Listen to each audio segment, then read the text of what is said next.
Assalamualaikum warahmatullahi wabarakatuh. Perkenalkan, nama saya Sarahuli Syarani dari Prodi Ilmu Komunikasi. Video ini ditujukan untuk memenuhi tugas ulangan tengah semester mata kuliah Komunikasi Organisasi.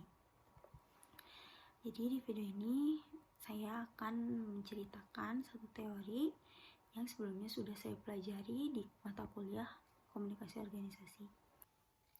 Abraham Maslow memiliki teori hierarki kebutuhan manusia di bidang psikologi. Menurut Maslow, kebutuhan adalah landasan motivasi segala perilaku manusia. Setiap tindakan yang kita lakukan merupakan pemenuhan kebutuhan yang harus ditetaskan. Sebagai misalnya, alasan seorang makan dan minum karena ada kebutuhan fisiologis yang harus dipenuhi, yaitu rasa lapar dan haus. Demikian juga kenapa seseorang mencalonkan diri menjadi pemimpin, ketua, atau kepala daerah karena ia memiliki kebutuhan akan penghargaan, kebutuhan status, reputasi, dan sebagainya. Dalam teori ini ada 5 kebutuhan. Yang pertama adalah kebutuhan fisiologis. Kebutuhan fisiologis ini misalnya kebutuhan akan makan, minuman, tidur, seks, dan sebagainya. Seseorang tak akan mencari kebutuhan yang lebih tinggi, misalnya mengejar pendidikan apabila perutnya lapar dan haus. Ia harus memenuhi kebutuhannya terlebih dahulu sebelum mencari kebutuhan yang lebih tinggi. Contoh kebutuhan fisiologis dalam kehidupan sehari-hari adalah bekerja untuk mencari nafkah, makan karena lapar, atau minum karena haus. Yang kedua adalah kebutuhan rasa aman atau security needs. Setelah kebutuhan fisiologis terpenuhi, barulah muncul kebutuhan jenjang berikutnya, yaitu kebutuhan akan rasa aman. Kebutuhan ini meliputi keamanan dari bahaya fisik dan emosional, rasa aman dari teror, penyakit, cemas, takut, bencana alam. Untuk kebutuhan akan rasa aman dalam kehidupan sehari-hari adalah menelpon ambulans ketika sedang terjadi kecelakaan, melapor polisi apabila ada tindakan kriminalitas, dan sebagainya. Yang ketiga ada kebutuhan sosial atau social needs. Kebutuhan ini adalah kebutuhan sosial dan kasih sayang. Hal ini dilatari dari fitrah manusia sebagai manusia atau homo socius. Secara mendasar, manusia memiliki rasa agar dibutuhkan orang lain, kebutuhan untuk dicintai, bersosialisasi di masyarakat, dan sebagainya. Rasa cinta itu berupa rasa ingin memiliki, kasih sayang. Manusia akan mencari pasangan dan teman ataupun sahabat yang bisa mengerti mereka. Contohnya, jika seorang wanita sudah menemukan pasangannya, maka dia tidak akan takut untuk menolak cinta lainnya. Atau seseorang yang merasa cukup kasih sayang dari banyak pihak, maka dia tidak akan mudah hancur jika penolakan terjadi. Contoh penerapan kebutuhan sosial dalam kebutuhan sehari-hari adalah ingin menikah karena membutuhkan pasangan, berteman, perlu berinteraksi, dan lain sebagainya. Yang keempat adalah kebutuhan penghargaan atau esteem needs. Kebutuhan ini merupakan pemenuhan ego untuk meraih prestasi. Hal-hal yang termasuk kebutuhan akan penghargaan ini menurut Maslow adalah kebutuhan akan status, pengakuan, reputasi, martabat, bahkan dominasi. Seseorang akan senang jika dihargai oleh orang lain dan mendapatkan pengakuan dari orang lain.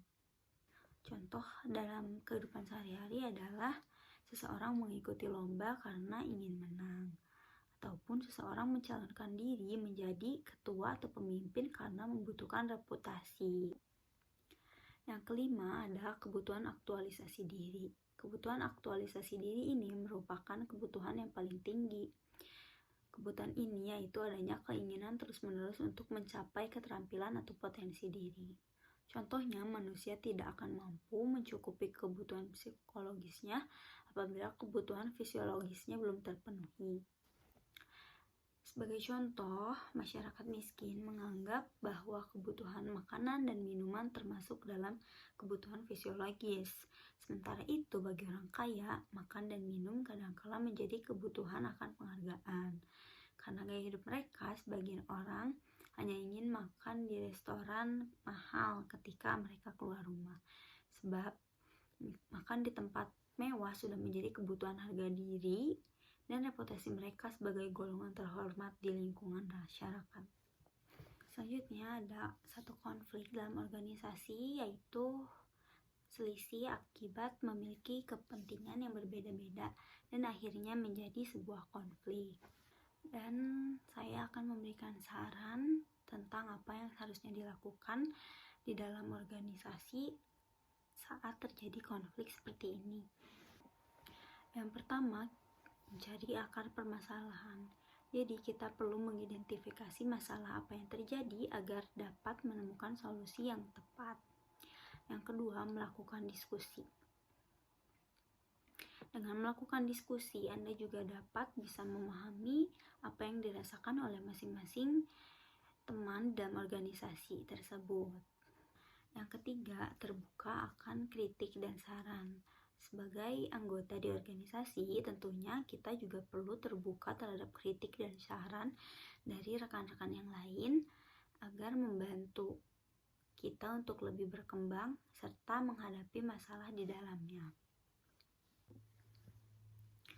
Yang keempat adalah menentukan jalan keluar terbaik bagi kesejahteraan bersama. Ketika kita mencari solusi atau jalan keluar, pilihlah solusi yang terbaik yang tidak memberatkan pihak manapun. Dengan demikian kita akan sama-sama merasa nyaman. Yang kelima, melakukan evaluasi. Setelah kita menentukan sebuah solusi untuk menyelesaikan masalah yang terjadi, kita akan melakukan evaluasi. Evaluasi ini sangat penting untuk menilai seberapa efektif solusi yang telah ditetapkan untuk menyelesaikan masalah dalam organisasi. Sekian dari saya, mohon maaf bila ada salah kata. Terima kasih.